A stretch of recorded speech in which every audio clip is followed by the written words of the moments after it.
साथियों नमस्कार। कृषि बाजार भरतपुर से मैं हरपाल सिंह। साथियों चर्चा करेंगे सरसों बाजारों के बारे में, लेकिन उससे पहले आप सभी से वही अनुरोध कि जो भी साथी हमारे चैनल पर नए हैं वो हमें लाइक, सब्सक्राइब और शेयर भी कर सकते हैं।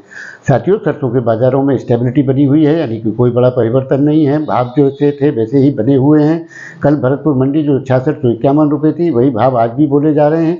उसी प्रकार से गोयल कोटा के भाव भी स्टेबल हैं, यानी कि जो भाव कल 6775 रुपये थे वही भाव आज भी बने हुए हैं। जबकि महेश एडिबल में 25 रुपये की गिरावट दर्ज की गई है। साथियों कोई बड़ी उठापटक शर्तों के अंदर नहीं है, भाव स्टेबल बने हुए हैं। आवकें 3 लाख बोरी की रह गई हैं, यानी कि आने वाले दौर के अंदर कभी भी भावों में सुधार की स्थितियां देखने को मिल सकती हैं।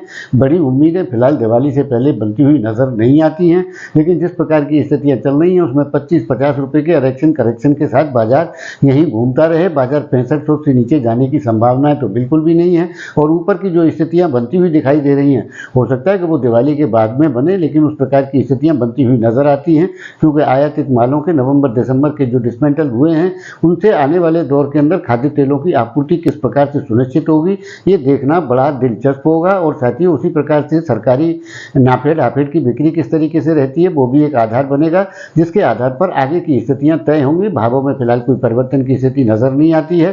सरसों में स्टेबिलिटी की स्थितियां बनती हुई नजर आ रही हैं और भाव यहीं के यहीं घूमते हुए नजर आती हैं। तो साथियों आपकी इस विषय में क्या राय है, आप अपनी राय कमेंट माध्यम से दे सकते हैं। तब तक के लिए धन्यवाद।